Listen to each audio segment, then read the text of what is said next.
ग्रामीण जन एवं मेरे समस्त गुरुजन, विशेषकर इस विद्यालय से विदा होने वाले हमारे जोशी जी सर, आपको मेरा बारंबार प्रणाम करता हूं। मैं प्रणाम सर। मैं आपको बता देना चाहता हूं कि मुझे पता चला कि जोशी जी सर का ट्रांसफर हो गया है। मैं घर पे था, मैंने इनका स्टेटस देखा था, मुझे काफी दुख हुआ। मैं इनको कॉल करने वाला था, लेकिन कॉल करके भी क्या कहता, क्योंकि अगर कुछ भी कहता मेरे पास शब्द नहीं थे, कह भी नहीं पाता। इसलिए मैंने इनको मैसेज किया, लेकिन मैसेज में भी क्या लिखता, सिर्फ 2 हाथ जोड़े थे। फिर सर ने भी रिप्लाई में मेरे को हाथ ही जोड़े थे, पर मैं इनको क्या कहता। मुझे काफी बुरा लगा ये सुनकर।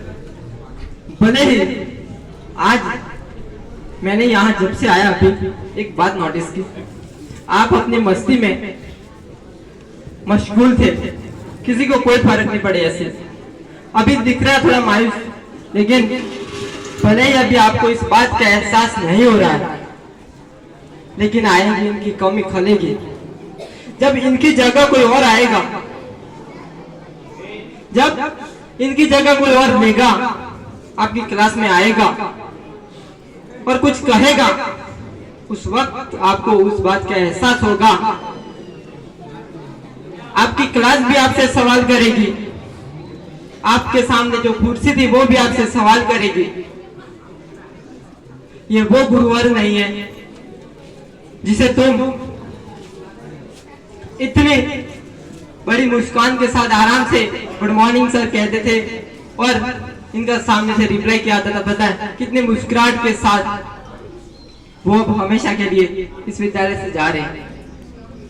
मेरा बड़ा सौभाग्य रहा गुरुवर कि 9वीं 10वीं 11वीं और 12वीं चारों साल आप मुझे मिले।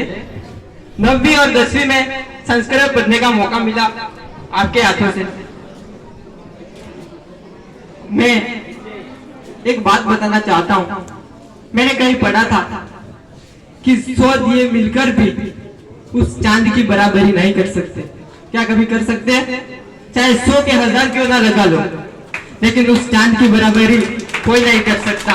कैसा भी दिया जला लो, उस चांद की बराबरी नहीं कर पाएगा। वैसे ही जोशी जी के स्थान पे चाहे सैकड़ों दूसरे टीचर क्यों ना आ जाए, लेकिन इनकी बराबरी कोई नहीं कर पाएगा गुरुवर। और इनकी आवाज से पूरा विद्यालय गूंजता था। छोटे से प्रार्थना सभा से लेकर चाहे कितना भी बड़ा फंक्शन क्यों ना हो, इनके मंच संचालन करने का तरीका मैं अक्सर नोटिस करता रहता था। जहां कहीं भी जाता था, कैसे भी प्रोग्राम में जाता था, कोई भी मंच संचालन करता था ना, तो मुझे सबसे पहले सर्वप्रथम ये याद आते थे, अगर आज मेरे गुरुवर इस संचालन पर होते, मंच संचालन करते, तो यहाँ का माहौल कुछ और ही होता। और अभी भी यहाँ अगर मंच संचालन मेरे गुरुवर यहाँ से विदा होने वाले कर रहे होते ने, तो आप फिलहाल ऐसे नहीं बैठे होते, आपके आंखों से आंसू बहने लगे होते। लेकिन आज स्वयं वो जा रहे हैं। संसार का नियम है, जो आया है उसे जाना निश्चित है। मुझे इनकी आवाज सुनाई देती है, अभी भी मुझे कह के बुलाते थे दिख रहा है, मुझे याद आता। अब कौन कहेगा सर। फिर जब बाल बड़े होते थे तो माथे में पकड़ते थे ऐसे, वो पकड़ते तो डर नहीं लगता था, डर भी लगता था, लेकिन एक प्रकार का प्यार। वो बेशक गुस्सा करते थे, लेकिन वो गुस्सा नहीं था, उस गुस्से के पीछे वाला प्यार आपको दिखता नहीं था। जब मैं पहली बार यहाँ आया था तो डर लगता था। पूरे विद्यालय में एक ही टीचर हो ऐसा लगता था इनकी आवाज से। यहाँ से आवाज देते थे तो पूरा विद्यालय गूंज उठता था। कहते थे, सुनना, इनका एक वाक्य बता रहा हूं, ए वागर बिल्ले। बहुत खुशी होती थी, भले ही वो कहते थे, लेकिन दिखरा वागर बिल्ले वो शब्द हमेशा याद आएंगे गुरुवर। मैं आपसे यही कहना चाहूंगा कि आप जहां कहीं भी मुझे मिले, मैं आपको मिलूं, तो मैं आपके चरणों में नतमस्तक हो जाऊंगा, और कहीं भी दिखे तो मुझे बोले बिना आप कहीं जाइएगा वत्सल। मैं आपका जाना, इस बात का मुझे काफी दुख है।